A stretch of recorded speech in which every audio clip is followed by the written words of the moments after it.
Сәлеметсіздер ме, ал құрметті тыңдаушылар. Мен енді келген сұрақтардың бәрін оқыдым. Барлығы көбінесе Каймолдиновадан келіп жатыр.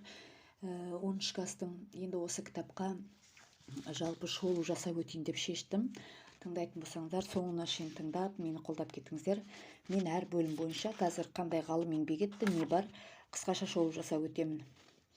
Бірінші, географиядағы салыстыру әдістері. Салыстыру әдісін ең бірінші қолданған 19 ғасырда Александр Гумбольдт. Одан кейін К. Риттер деген кісі негізін салып дамытқан. Салыстыру әдісін, ол кісінің еңбегі бар, табиғат пен адам тарихына қатысты жертану, жалпы салыстырмалы география, салыстырмалы жертану туралы идеялар атты еңбек жазған.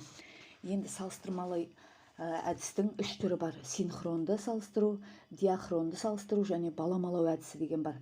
Синхронды салыстыру дегеніміз, мысалы, қысқаша айтқанда, бір уақытта екі көрсеткішті қолданады. Ал диахронды әдісте әртүрлі уақытта алады, бірақ тақырыбы біреу-ақ болады.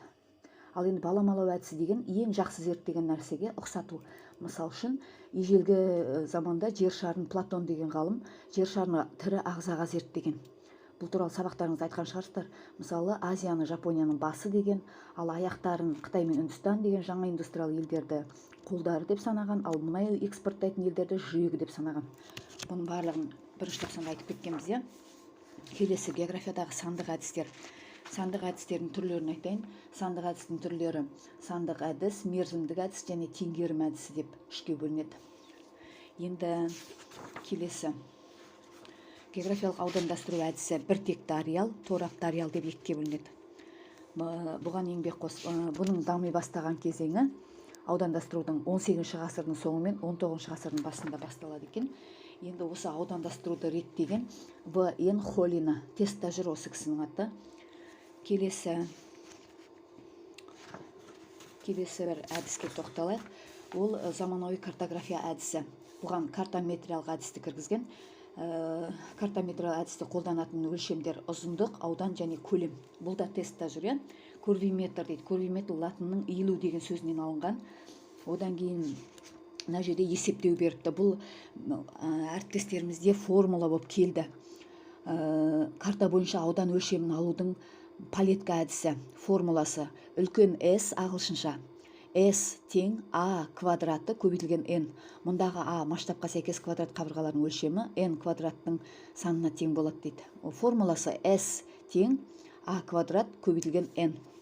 Енді тағы да бір формула бар. Көлемін қалай өлшейді? Мысалы, картада жауап V, көлемнің өлшем бірлігі V тең болады А квадрат көбейтілген N көбейту HM.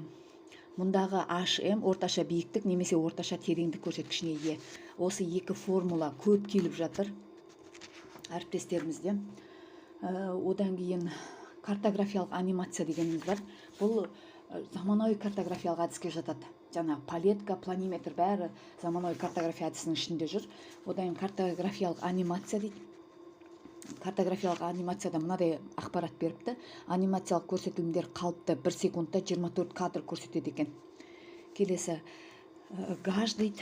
Заманауи картографиялық әдістерге гаж кіріп тұр. Енді қазір гаж туралы айтамыз. Одан кейін бұл кезеңде геоинформатика жақсы дамыған. Геоинформатикада цифрлы Қазақстан берген. Бұнда алдағы видеоларында айтып кеткем, 2021 жыл 81%-ға, халықтың цифрлық сауаттылығы 81,5%-ға жету керек деген. Қазақстан осы цифрлық форматқа көшу деңгейі бойынша 85 елдің ішінде 50-ші орында тұр екен біз. Енді келесі, мына біреулер жоқ. Гажда дейді, үлкен әріппен жазылған ARS инфо бағдарламасында жинақталады дейді. ARS-та географиялық ақпараттар жинайды, ал инфо бөлімінде гажда сипаттамалық мәліметтер беріледі екен. Инфо және ARS деп гажда бағдарлама бар екен. Осында екі бағдарлама, ARS және инфо деп аталады. Бұл Каймолдинованың кітабында 26-шы бетте тұр. Келесі, географиялық деректер базасы дейді. Ең алғаш Microsoft Excel, яғни ең алғаш 1979 жылы Гарвард студенттері Даниэль Брикли мен Боб Фрэнкстон ойлап тапқан. Бұл Microsoft Excel. Олар үй тапсырмасын тез орындау үшін ең алғаш ойлап тапқан екен. Калькулятор, VC кальк деп аталады, көрсеткіштік калькулятор деп атаған екен. Енді 1982 жылы алғаш рет электронды кесте жасай алатын мультиплан процессор шығарылған. Ал қазіргі біздің қолданып жүрген Excel 1985 жылы шыққан, ал Windows 1987 жылы қараша айында шыққан екен. Енді осы Excelге байланысты да сұрақ келді. Геоинформатикадағы ең кең қолданатын терминдер геоақпараттық жүйелер, яғни ГАЖ, ақпараттық жүйелер АЖ деп аталады, автоматтандырылған жүйелер ААЖ, ақпараттық іздестіру АЭЖ деп қысқартып беріпті. Электронды есептеуіш машинасын білесіздер енді. Одан кейін географиялық деректерді визуализациялау. Географиялық визуализациялау үшін түрлі әдістер қолданады. Ол 2D және 3D өлшемді карталар, цифрлық анимация, көлемді бейнелер, диаграммалар жасау кеңінен қолданады дейді. Визуализация деген көзбен көру арқылы есте сақтау үшін қажет қой. Енді бізде әріптестерімізде осы сұрақ келіп жатыр. Карта бетінде статистикалық мәліметтерді визуализациялау көмегімен берудің ең маңызды әдісінің бірі картограмма және картадиаграмма әдісі деп аталады. Келесі. Картограмма әдісі бойынша географиялық картада салыстырмалы статистикалық көрсеткіштердің нүкте және түс қанықтығы бір-бірінен ажыратылатын бояумен берілуін айтады дейді. Бұл картограмма деп аталады екен. Ал енді картадиаграмманы білесіздер ғой, санмен сандық әдіс қолданамыз. Бұнда сандармен жұмыс жасайды. Келесі табиғатты пайдалану бойынша үшінші бөлімге өттім. Міне қоршаған ортаны ластаудың жіктелуі, ластанудың шығу тегі, нысаны, ауқымы, ластану түрлері, созылу уақыты деп бөлінеді. Енді таратып айтатын болсам, созылу уақыты уақытша тұрақты табиғат бойынша, ластану түрлері химиялық, биологиялық, физикалық, ауқымы локальды, яғни жергілікті, рационалды, шекаралас аумақтар, ғаламдық деп бөлінеді. Нысандар судың, атмосфераның, топырақтың, ландшафтың ластануы. Ал ластанудың шығу тегі табиғи және антропогендік деп бөлінеді. Табиғатты пайдалануға байланысты өз пікірлерін айтып үлес қосқан ғалымдар Н.Ф. Реймерс табиғат пайдалану жолдарын анықтаған. Бұл Реймерс келіп жатыр әріптестерімізде. Сосын кейін мына ғалым әлі сұрақта келген жоқ, бірақ келіп қалуы мүмкін. Юджин Одум деген кісі де табиғатты пайдалану бойынша өзінің табиғат пайдалану бойынша екі жақты мақсатты қарастырып өзінің пікірін білдірген екен. Юджин Одум деген ғалым. Бұл кісінің фамилиясы 38-ші бетте тұр бұл кітапта. Одан кейін табиғат пайдалану түрлерінің қоршаған ортаға әсерін бағалау дейді. Жер шары тұрғындарында орташа есеппен 0,2 гектар жыртылатын жер тиесілі болған дейді. Жыртылған жер 0,2 гектардан келеді екен. Енді жер ресурстарын пайдаланудағы басты мәселе жердің деградациясы. Жыл сайын эрозия әсерінен 6-7 миллион гектар жер айналымнан шығып қалып отырады екен жер шарында. Енді орман ресурсының бұл да табиғат пайдалану түрлері ғой, және жердің деградациясын айттым. Енді орман ресурстарын жойылу туралы айтайық. Орманның жойылуы бойынша сұрақтар келіп жатыр. 4 кезеңге бөлінетін еді ғой. Міне, берді. Ең алғаш орманның жойылған аймағы жерорта теңіз жағалауы, Үндістан, Қытайдың шығыс бөліктері. Одан кейінгі кезең екінші жойыла бастаған аймақтар Европада. Одан кейінгі жойыла бастаған аймақтар Филиппин, Малайзия, Индонезия, Бразилия сияқты аймақтар дейді. Міне осы аймақтар. Одан кейін келесі тақырыпқа өтейік. Міне табиғатты тиімді пайдаланудың қағидалары тақырыбы бойынша 2002 жылы Йоханнесбергте, ЮАРда республикасы ғой, тұрақты даму жөнінде өткізілетін бүкіл әлемдік саммитте бүгінгі күні биологиялық әртүрлілік жылдам қарқынмен азайып бара жатқандығын атап көрсетті дейді. Ал енді осыған байланысты 1992 жылы, оның алдыңғы жылдарында, 20 жыл бұрын Рио-де-Жанейро қаласында қоршаған ортаны қорғау және дамыту жөнінде конференция өткен болатын. Одан кейін осыған байланысты 27 ұстаным қабылданған екен 1992 жылы Рио-де-Жанейро декларациясында. Одан 20 жыл өткеннен кейін 2012 жылы 20-22 маусымда Біріккен ұлттар ұйымында Рио плюс 20 деп аталатын конференция өткен екен.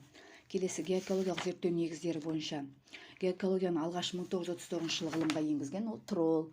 Бұл кісі жалпы геокологияны ландшафт және одан да ірі аймақ, провинция, облыс сияқты физгеографиялық аудандастырудың таксономиялық бірліктерін, экологиялық қасиеттерін зерттеумен айналысқан екен Тролл.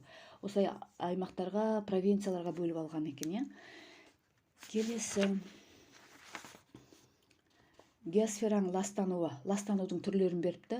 Орналасуына қарай, кеңістік қамтуына қарай, мерзіміне қарай, жаратылысына қарай деп осындай топтарға бөлген екен. Айтпақшы, мұны бізде әлі келе қойған жоқ тестта, бірақ келіп қалуы мүмкін. Ластауыш көздер орналасуына байланысты тұрақты және мобильді деп бөлінеді. Кеңістік қамтуына байланысты 3 топқа бөлінеді: нүктелік, алаңдық және сызықтық. Нүктелікке зауытты белгілеуге болады, алаңдыққа көмір карьерлары, сызықтыққа транспорт магистральдарын белгілейді. Келесі, ластану мерзіміне қарай қоршаған орта ластағыштардың өзара әрекеттесу нәтижесінде болуы мүмкін дейді.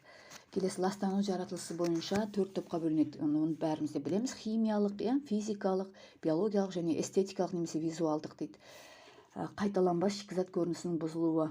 Кез келген аумақтың ластану деңгейін талдау үшін қоршаған ортадағы ластаушы заттардың шекті мөлшердегі концентрациясы деген ұғымды білу керек. Яғни бұл атмосфераның, мысалы үшін, атмосфераның ластану индексі али деп айтады ғой, сол осы. Одан кейін мен мынаны айтқым келіп отыр. Жыл сайын мұхитқа 10-15 миллион тонна мұнай түседі дейді. Танкерлердің әсерінен дүниежүзі мұхиттың ластануы туралы ақпарат беріліпті. Енді геокологиялық аудандастыру туралы айтайық. Геокологиялық аудандастыруға үлес қосқан ғалым Қазақстан аумағын экологиялық шиеленіс деңгейі бойынша Қазақстанды 5 экологиялық тұрғыдан 5 деңгейге және 47 провинцияға бөлген екен. Енді 5 деңгейін атап өтейік. Қолайлы деңгей, яғни 0-ден 20%-ға дейін, қанағаттанарлық деңгей 21-ден 40%-ға дейін, шиеленіскен деңгей 41-ден 61%-ға шейін, қауіпті деңгей 61-ден 80%-ға дейін, апатты деңгей 81-ден 100%-ға дейін. Қарап отырсаңыздар, 5 деңгей, әрқайсысы 20-20-дан тұрады, жаттауға оңай. Қолайлы деңгей Қазақстанның адам аз қоныстанған шөлейтті аймақтар келеді. Ал қанағаттанарлық деңгей 21 мен 40. Оған келетін қалалар Астана, Көкшетау, Талдықорған, Петропавл, Орал қалаларының урба өндірістік кешендері, Есіл, Талас, Тобыл, Сарысу, Жайық өзендері келеді дейді. Шиеленіскен деңгейге 41 мен 60%. Ембі, Ақтөбе мұнай өнеркәсібі, Қарашығанақ газ кен конденсаты, Қақшатау, Атасу, Қаражал, Жаңатас, Қаратау, Қашар, Саяқ, Текел, Жітіқара өндірістік аймақтық кешендері, Ақтау, Ақтөбе, Атырау, Семей қалалары, Қапшағай мен Шардара су бөгендерінің активальды кешендері, Іле, Шу өзендері дейді. Қауіпті деңгей 61 мен 80. Балқаш, Жамбыл, Жезқазған, Қызылорда, Теміртау, Шымкент өндірістік ареалдары, Алматы, Қарағанды қалалары, Соколов, Сарыбай, Павлодар, Екібастұз өндірістік кешендері, Жетібай, Өзен, Теңіз, мұнай химия кешендері, Байқоңыр ғарыш полигоны, Арал теңізіндегі Возрождение аралы, Ертіс, Сырдария, Нұра, Арыс өзендері, Балқаш көлі дейді. Бұлар қауіпті деңгей. Келесі, апатты деңгей 81 мен 100% болып тұрған. Қазіргі уақытта Қазақстанда Арал теңізінің қазіргі бұрынғы акваториясы, Кешенді Алтайдың өндірістік ареалы, Семей ядролық полигоны, Каспий теңізінің солтүстік шығыс жағалауы. Бұлай бөліп жіктеген адам ол Чигаркин Қазақстанда. Келесі,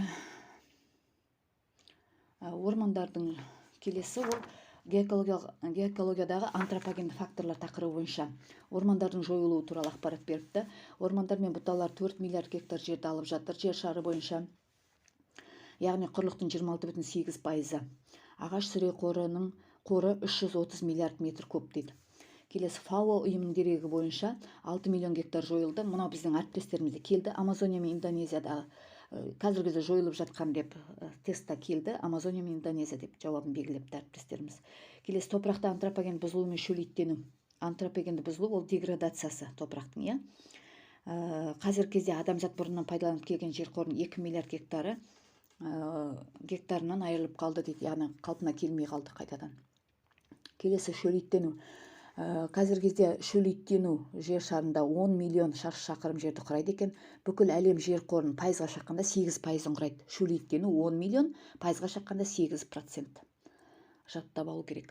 Келесі, жылыжай, проблемаларды айтып жатырмыз ғой, ормандарды айттық, топырақты айттық, енді жылыжай эффектісі туралы айтайық. Жылыжай эффектісі туралы кімдер қалай зерттеді екен? Енді жылыжай эффектісі қалай болады, әсерін жазыпты. Дүниежүзілік мұздардың еруі, мұхит деңгейінің көтерілуі, жауын-шашын мөлшерінің артуы, желдер мен ағыстар бағыттарының өзгеріп кетуі дейді, жалпы климаттық жылынуы, тағы басқалар осыған жатады деп беріпті. Келесі, ғаламдық экологиялық мәселелер тақырыбы бойынша табиғи ортаның ластануы. Бұнда ең көп лас өнеркәсіптерді берген. Лас өнеркәсіптерге ЖЭС, қара және түсті металлургия, мұнай өндіру мен өңдеу, химия өнеркәсібі, целлулоза, қағаз өндірісі, тамақ өнеркәсібі жатады. Мысалы 1 тонна шойын өндіру барысында атмосфераға 4,5 килограмм қатты заттар, 2,7 килограмм күкіртті газ, сондай-ақ қорғасын сынап буы бөлініп шығады екен. Ал 1 тонна алюминий алу үшін 38-47 килограмм фтор пайдаланылады екен. Осындай. Енді химия өнеркәсібінен мысал келтіріпті. Химия өнеркәсібінен ауаға түсетін заттар: стирол, фенол, ацетон, күкірттің қос тотығы, күкірт ангидриді. Келесі сұрағымыз: АЭС-ті беріпті. Ядролық энергия бойынша Чернобыль АЭС-ті Украинада болған, жарылған жылы 1986 жыл. Одан кейін озон қабатының жұқаруы. Озон қабатының жұқаруы 1984 жылы британдық ғалымдар Халли Бей станциясында соңғы 10 жыл ішінде атмосфера құрамындағы озонның 40%-ға азайғанын байқаған екен. 1985 жылы озон қабығының жұқаруы туралы әйгілі мақала жарық көрді. Ал 1978 жылы жүргізген зерттеу бойынша Антарктида үстінде, әсіресе көктемге және көктем мезгілінде озон мөлшерінің күрт азаятындығын байқаған. Озон қабатының жұқару картасын құрастырған 1978 жылы. Бұны жасап отырған ақш. Келесі: озон қабатының жұқаруын тежеу мақсатында 1985 жылы Вена конвенциясы өткен екен. 1989 жылы Монреаль хаттамасы осыған байланысты құрылған. Келесі: шөлейттену проблемасы. Шөлейттену проблемасы бойынша мынадай ақпараттар беріпті. 20 ғасырдың екінші жартысынан бастап адам шаруашылық әрекеті әсерінен мұндай жерлердің ауданы 9 миллион шаршы шақырымға артты дейді. Ал 30 миллион шаршы шақырым аумақ жұтаңдану алдында тұр. 30 миллион енді құртылып кетуі мүмкін, яғни қауіптің алдында тұр деп ақпарат беріпті. Шөлейттену 6-7 миллион гектар құнарлы жер шөлейттенуге ұшыраған. Мысалы, бұл жерде Үндістанды беріпті. Үндістандағы халық тығыз қоныстанған аймақтарда, яғни тар шөлін беріпті, қуаңшылыққа байланысты. Одан кейін Африкадағы Сахел шөлін беріпті. Сахел зонасын беріпті. Шөлі деппін ғой, кешіріңіздер. Қуаңшылық жылдарында ірі өзендер қатарына жататын Нигер және Сенегал өзендері де ағысын уақытша тоқтатқан екен. Нигер және Сенегал өзендері. Енді осы 80-ші жылдардағы шөлейттену мен қуаңшылық туралы Африка осыған келеді екен. 80-ші жылдары қуаңшылық пен шөлейттену Африканы түгелге жуық қамтыды дейді. Осының нәтижесінде 85 жылы 1 миллионнан астам адам қазаға ұшырап, 10 миллион адам экологиялық босқындарға айналған екен. 10 миллион адам шөлейттену нәтижесінде өз елінен көшуге мәжбүр болған екен. Келесі: